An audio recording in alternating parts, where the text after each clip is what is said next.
Bila saatnya nanti ku tak berdaya lagi, hidup ini sudah jadi berkat.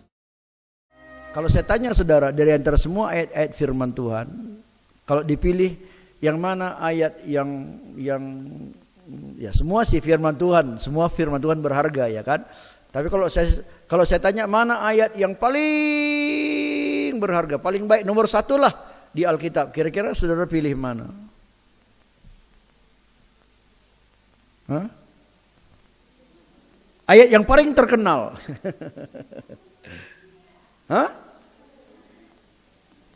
Apa? Mazmur 23. Ada yang lain? Hah? Artinya gini, kalau semua ayat hilang, tinggal satu ayat itu pun yang tinggal, itu cukup.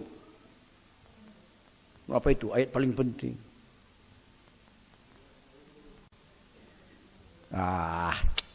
Taunya kamu pura-pura kamu nggak tahu ya.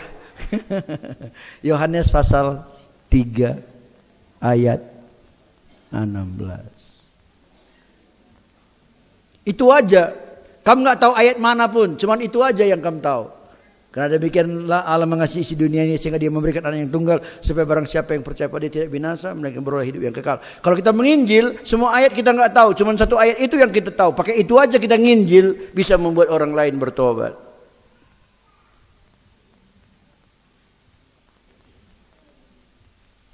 Jadi sebenarnya di Alkitab ini yang paling terkenal Yohanes pasal 3 ayat 16. Nah, kalau saya tanya yang nomor 2, gimana kira-kira? Kalau saya mungkin setuju itu tadi, Matius 11 ayat 28. Marilah kepadaku semua yang letih lesu dan berbeban berat. Wah, enak ya. Aku akan memberi kelegaan kepadamu. Itu nomor 2 yang paling berharga dan hampir semua orang tahu gitu. Hampir semua orang tahu. Nah, hari ini saya ingin kita melihat lagi ini Matius pasal 11 ayat 28 ini ya. Kita lihat.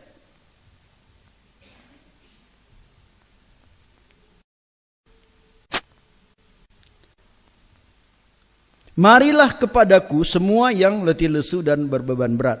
Aku akan memberi kelegaan kepadamu.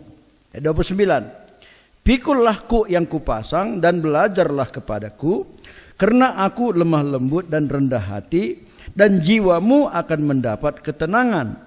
Sebab kuk yang kupasang itu enak dan bebanku pun ringan. Nah, banyak orang dalam pengikutannya pada Tuhan, dia berhenti pada ayat 28. Dia datang kepada Yesus, dia menyerahkan bebannya yang berat, dia mendapat kelegaan dari Tuhan, lalu dia berhenti di situ. Padahal sebenarnya adalah menjadi kehendak Tuhan, supaya selain kita menerima Yesus sebagai juru selamat kita, Tuhan juga ingin kita menjadi muridnya. Itu maka amanat agung, pergilah ke seluruh dunia, beritakanlah Injil, jadikanlah semua bangsa muridku. Murid.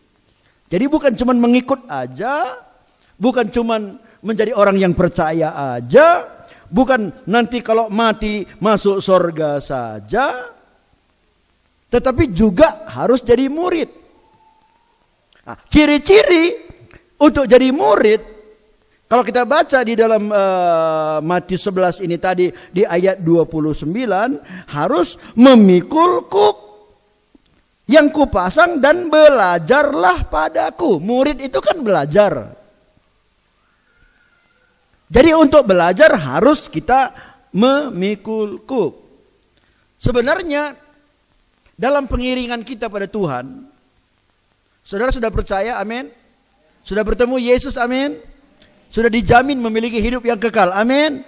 Kalau mati nanti pasti masuk surga, amin. Amin. Tapi persoalannya kita belum mati. Persoalannya hidup dalam dunia ini. Nah sekarang sejak kita percaya,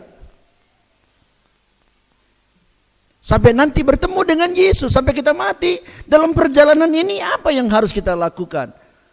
Itulah yang firman Tuhan katakan. Yang pertama, kita harus memikul kuk, dikatakan di sana. Kalau saudara baca dalam Markus 8 ayat 38.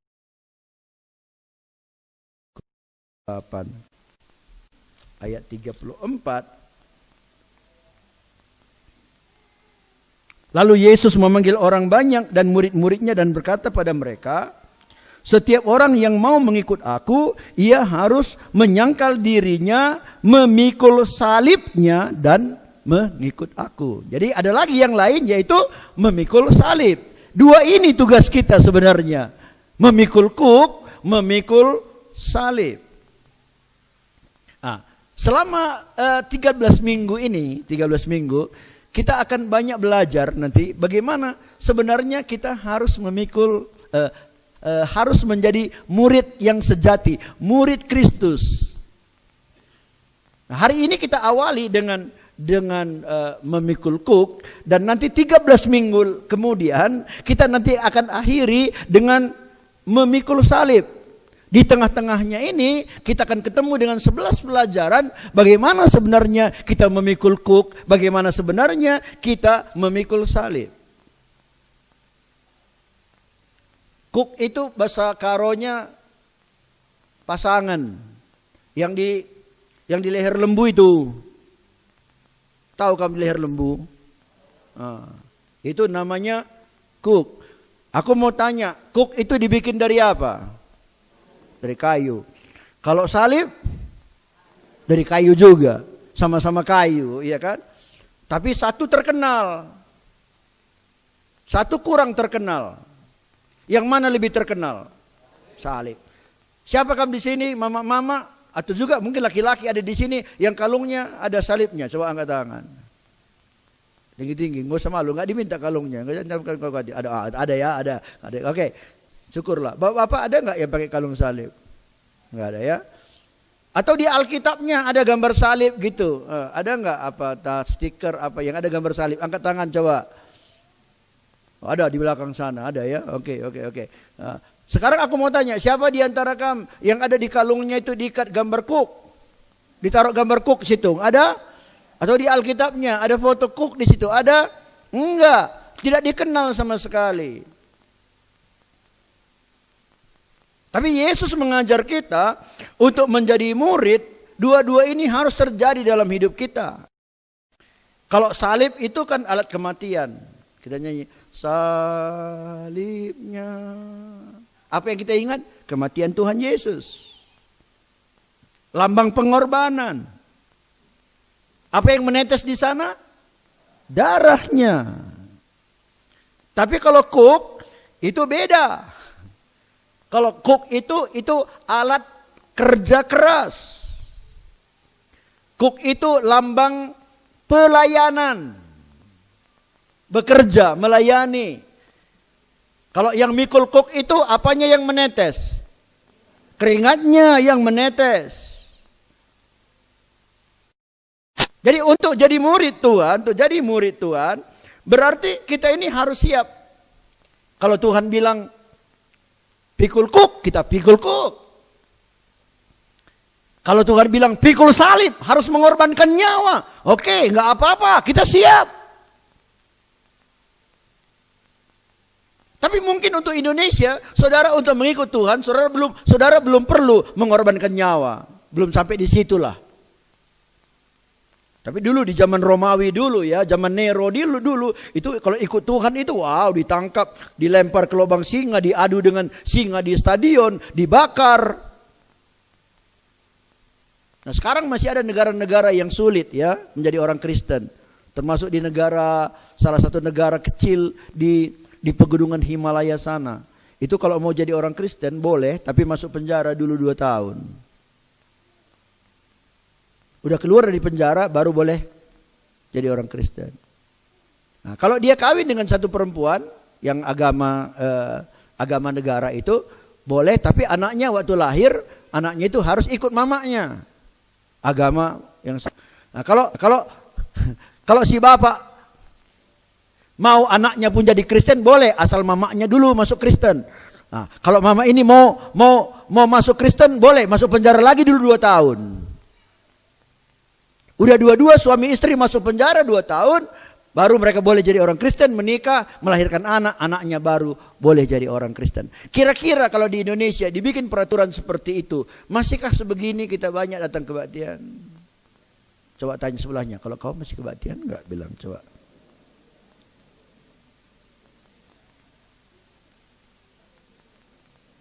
Apa katanya?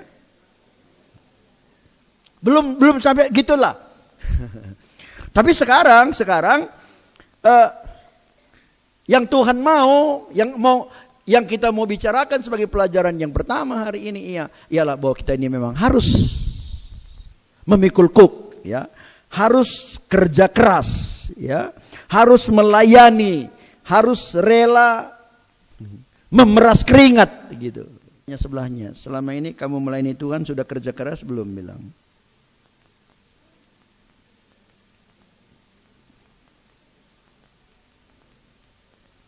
Apa katanya? Belum. Jadi selama ini gimana? Bilang, coba tanya dia.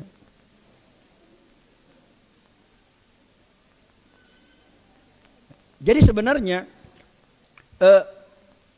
bekerja keras, melayani, korban keringat, itulah yang disebut dengan memikul kuk.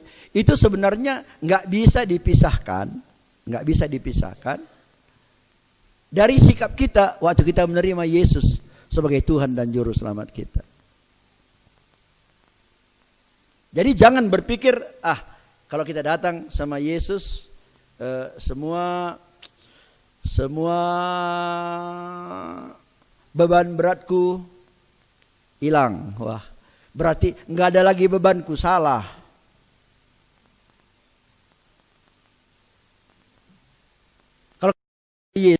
Kalau dikatakan tadi di ayat 28, marilah kepadaku semua yang letih lesu dan berbeban berat, aku akan memberi kelegaan padamu. Jadi kita datang dengan beban berat, kita datang pada Yesus, lalu kita bilang, ya Tuhan, tengoklah ini bebanku yang berat. Anakku, dah taruh situ di salibku, katanya. Kita taruh sudah di situ beban. Haleluya. Sekarang saya sudah bebas. Lalu kita bilang, dadah Yesus. Yesus bilang, tunggu dulu. Apalagi Tuhan? Udah lepas beban beratmu? Udah Tuhan. Di mana sekarang? Udah kuletakkan pada salibmu Tuhan. Dari mana kau tahu bahwa kalau kau datang padaku bebanmu bisa dilepaskan? Oh, dari Matius 11 ayat 28 Tuhan. Oh, bagus.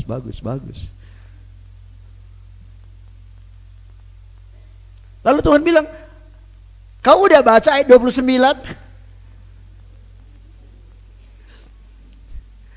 Ya belum lah Tuhan. Coba baca. Pikulah kuk yang kupasang. Wow. Ayat 30, sebab kuk yang kupasang itu enak dan bebanku pun ringan. Wow, luar biasa. Ini yang dijanjikan oleh Tuhan. Jadi beda. Waktu kita datang pada Yesus ada beban. Bebannya beban yang berat. Tapi waktu kita selesai dengan menaruh beban berat kita masih diberi lagi satu beban yang lain.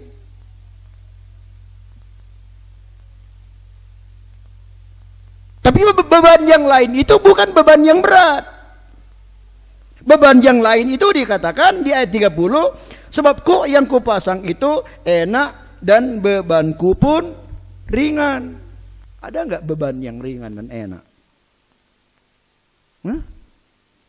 Coba tanya sebelah itu, ada enggak beban yang ringan, enak? Kalau beban berat sih banyak, ya kan? Beban berat banyak. Tapi ini bebannya ringan, enak.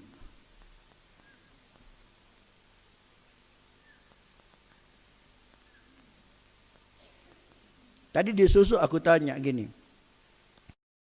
Kalau musim durian,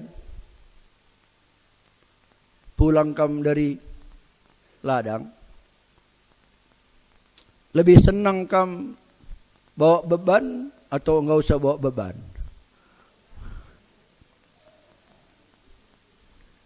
Iya, lebih enak bawa beban lah katanya, ya kan? Mana lebih ringan? Bawa beban, mana lebih ringan rasanya? Ini soal rasa ini kan. Mana lebih ringan rasanya? Bawa beban atau tidak bawa beban? Ya, enggak bawa beban lah katanya. Wah, aku bilang gini. Kalau lihat wajahnya, mana lebih berseri-seri? Yang bawa beban 10 depan 10 belakang sama satu apa bahasa Jerman bilang ngambe-ngambe. Mana lebih ceria wajahnya? Oh, lebih ceria yang bawa beban. Berarti ada beban itu yang membuat gembira, ada beban itu yang membuat kita sukacita, ada beban yang membuat wajah kita berseri. Kenapa bisa wajahnya berseri meskipun ada beban yang harus dia pikul? Karena dia tahu nanti kalau sampai di kedai itulah kan. Udah ada sesuatu yang kudapat. Tapi yang nggak bawa beban, memang jalan sih ringan. Tapi nanti sampai sana tahu juga. Nanti orang lain minum teh susu, dia cuman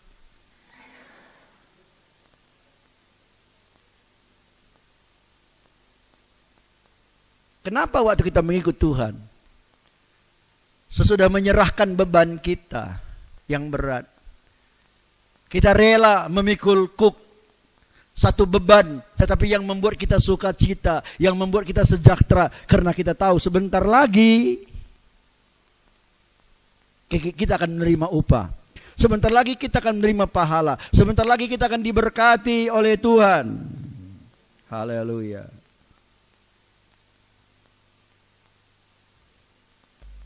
Dan ini nggak bisa dihindari.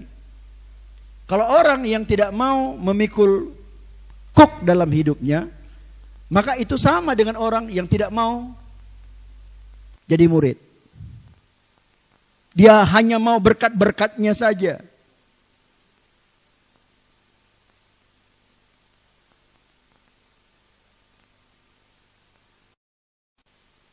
Ayat 28 berkata, marilah kepadaku semua yang letih lesu dan berbeban berat.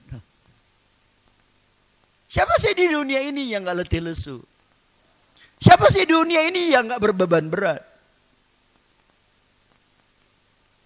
Dulu sebelum kita bertemu dengan Yesus, inilah kita. Gak punya uang pun beban berat, banyak uang pun beban berat. Enggak punya anak pun bebannya berat. Banyak anak pun bebannya berat. Itu dulu.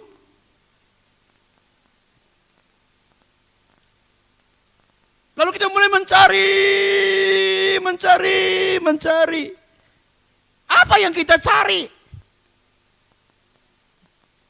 Bukan uang. Ada sebenarnya sesuatu yang kita cari.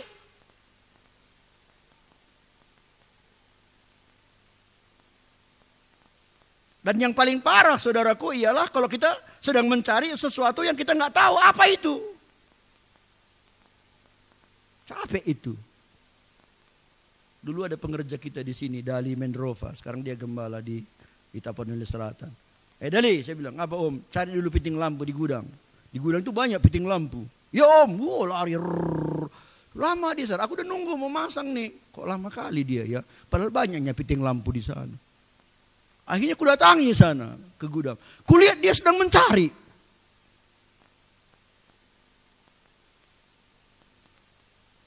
Di situ banyak piting lampu. Dia mencari. Ku tanya, kau cari apa? Ya, piting lampu om. Tahu kau gimana bentuknya piting lampu? Enggak tahu om. Kalau kira-kira ku biarkan dia di situ, berapa lama lagi dia akan mencari?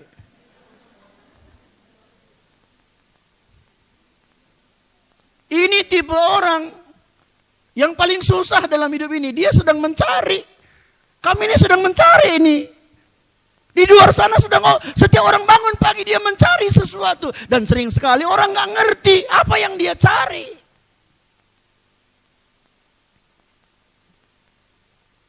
Tetapi, itulah untungnya saudara dan saya. Waktu kita bertemu dengan Yesus, maka di sanalah kita berhenti dalam pencarian kita. Karena kita sudah menemukan yang kita cari. Dulu ada lagu lama. Ada kamu yang di sini tahu, ayo nyanyi.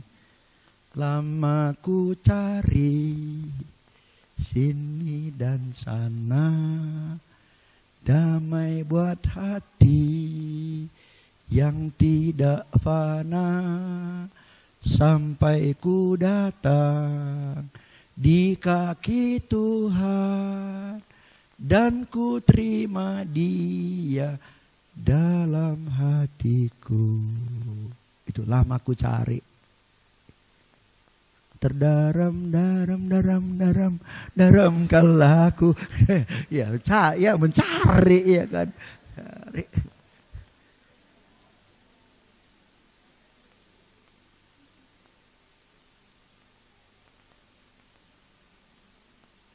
Tapi waktu kita bertemu dengan Yesus, kita udah menemukan.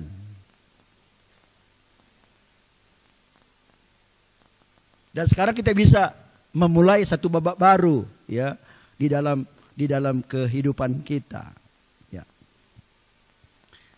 Yang kedua, dengan memikul kuk, ya, kalau kita memikul kuk, maka berarti kita menempatkan diri kita sebagai murid dan belajar gitu. Ya. Waktu kita pikul kuk, itu kita menempatkan diri kita sebagai murid dan mulai belajar gitu. Mungkin saudara bingung ini, gimana pula mikul kuk belajar gitu. Ngapain dia sama aku disatukan dengan kuk? Kenapa dia disatukan sama aku pakai kuk? Supaya dia belajar dari aku. Tapi biasa lembu muda nakal. Nakal kamu ya. Aku mau ajarin dia ini. Yuk. Ayo. Kenapa? Nggak mau dia belajar. Di hatinya ini ada mereknya ATQJ.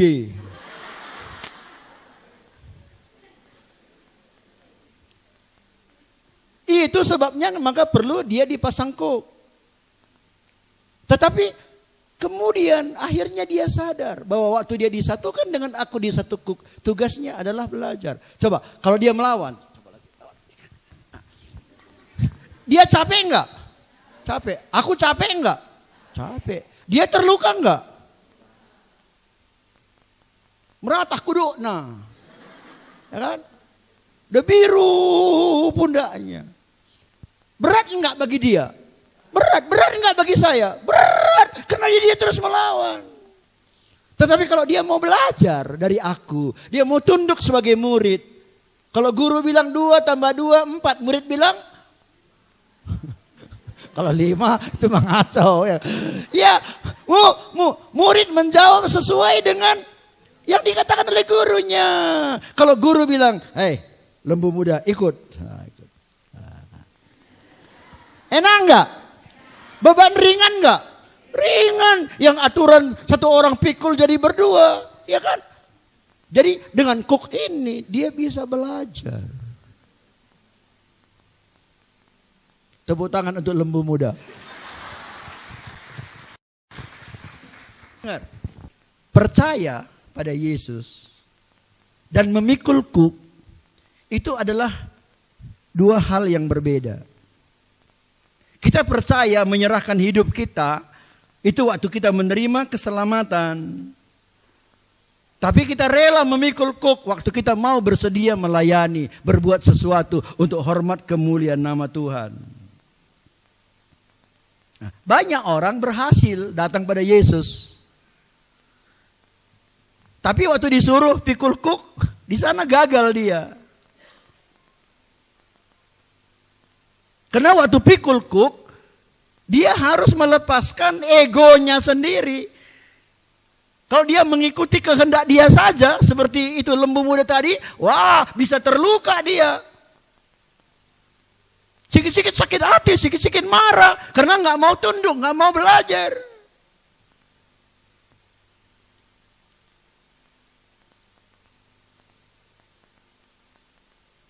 Aku tanya saudara. Seandainya saudara punya satu lembu.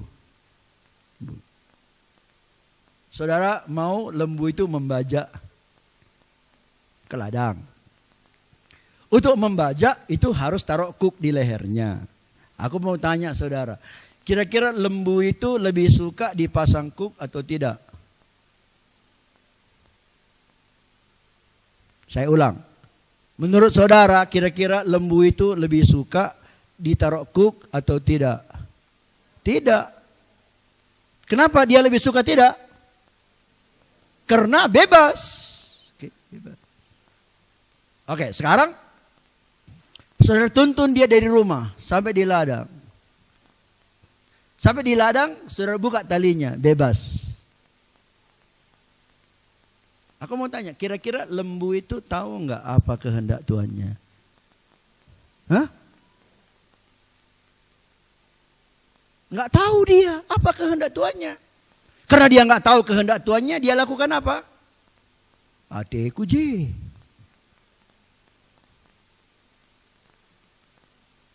Tapi waktu tuannya ngambil kok itu, yang di belakangnya udah ada bajaknya itu, waktu kok itu ditaruh di leher lembu, kira-kira lembu udah tahu nggak apa keinginan tuannya?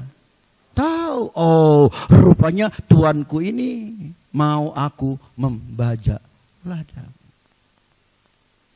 Dia mulai jalan. Kalau tuannya bikin talinya cek ke kiri, oh berarti tuanku mau aku kiri. Kalau cek kanan, tuanku mau aku ke kanan. Kalau tuannya tarik talinya, tuanku mau aku mutar. Dari mana dia bisa mengerti kehendak tuannya? Dari kuk yang dipasang di lehernya. Tidak enak memang di awalnya, tapi lama-lama dia mengerti apa yang jadi kehendak tuannya. Sama dengan hidup ini, memikul kuk, melayani, korban, peras keringat, memberi dan lain-lain, itu semua tidak enak. Tapi kalau kita mau memikul kuk kita, lama-lama kita mengerti apa yang menjadi kehendak Tuhan kita. Ini nggak enak memang. Kenapa? Karena kita keras kepala. Orang lemah lembut sama orang keras kepala, mana lebih enak disuruh? Kalau orang lemah lembut bilang tolong ambil sana, oke, senang dia. Kalau keras kepala, kita lelep.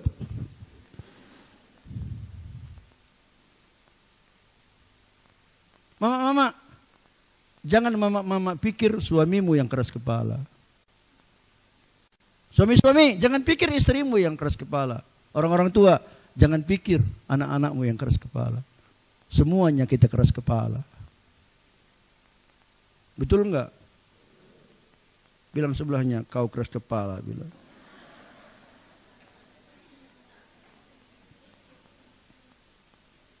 Justru karena kita keras kepala, sesuka-suka hati kita, dipasang kuk.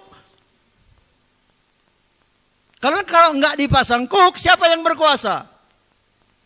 Kita sendiri. Tapi waktu dipasang kuk, siapa yang berkuasa? Tuannya yang berkuasa. Waktu kita mengambil keputusan, ikut berkorban. Waktu kita mengambil keputusan mau kerja keras.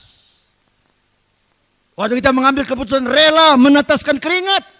Mau melayani. Maka berarti ya bukan aku lagi sekarang yang berkuasa. Biarpun hati kita sebenarnya nggak ingin. Tapi kita berkata, Tuhan bukan aku lagi yang berkuasa. Engkaulah yang berkuasa dalam hidupku.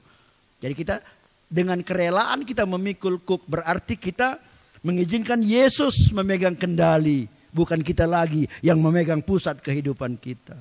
Nah, kalau itu terjadi barulah kita bisa mendapat ketenangan seperti yang dijanjikan.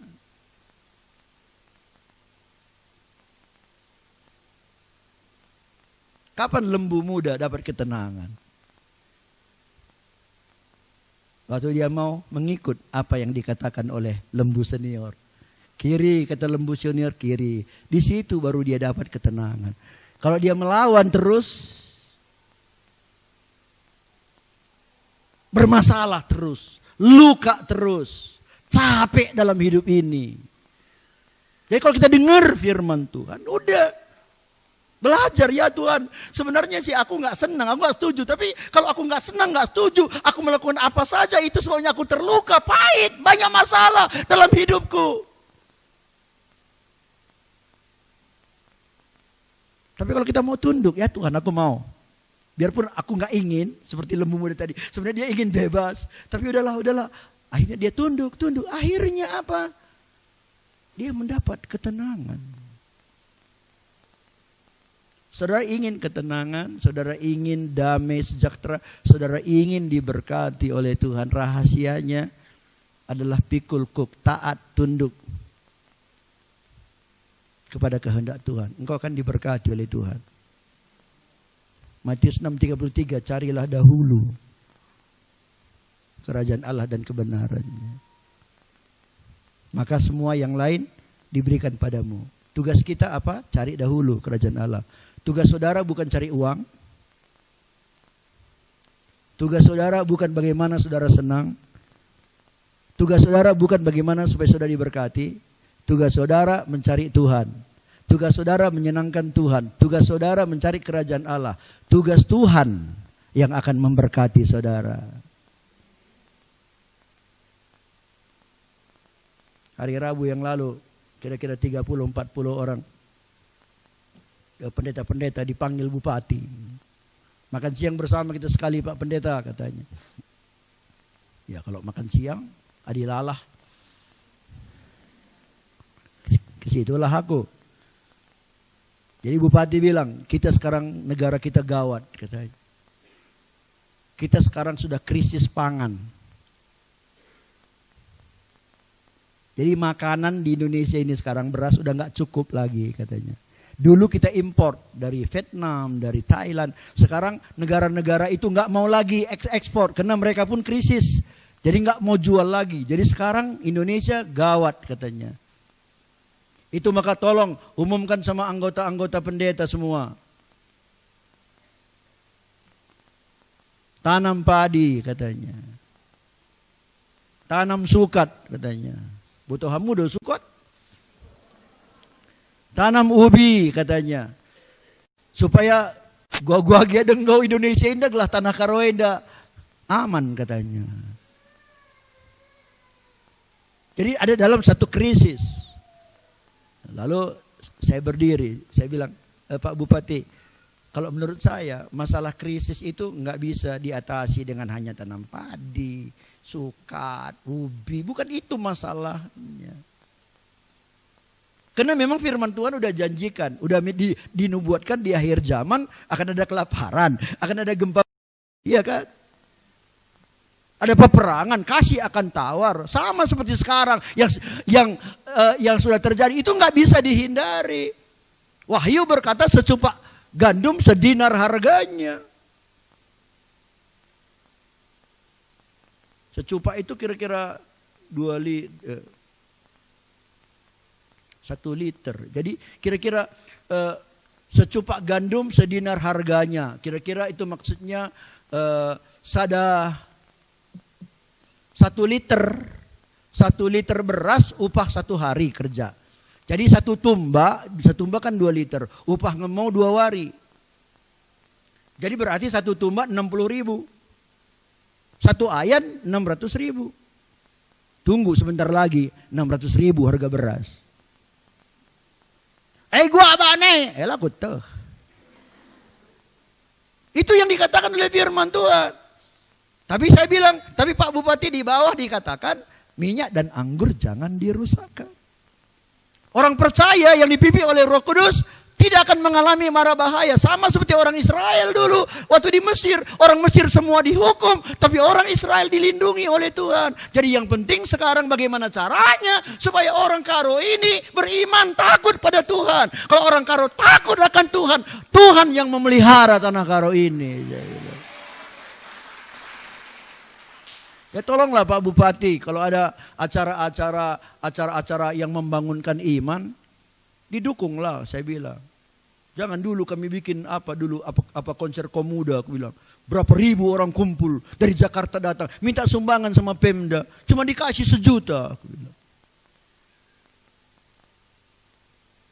Lalu dia bilang lagi, anak-anak kita sekarang sudah nggak cinta lagi tanah air katanya. 17 Agustus pun nggak rame-rame lagi katanya. Lalu saya bilang, maaf Pak, bukan cuma anak-anak yang nggak cinta lagi tanah air. Bapak-bapak, mama-mama juga nggak cinta lagi tanah air. Pejabat-pejabat juga nggak cinta lagi tanah air. Saya bilang gitu. Nembah katanya nembah. Gelang 12 kan.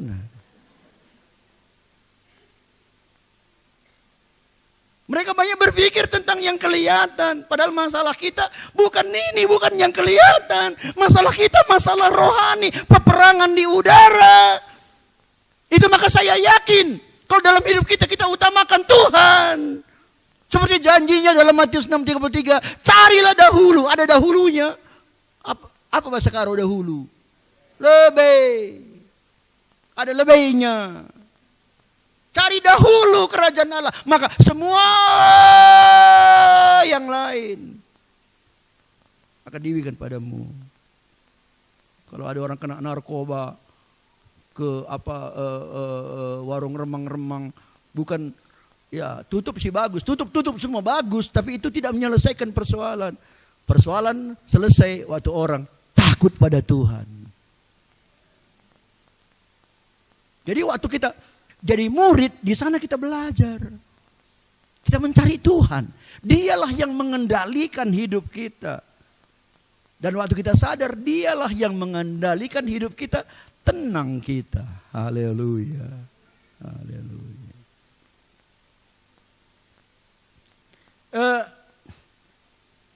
Kembali kita ke Matius pasal 11:28 tadi, ya kan?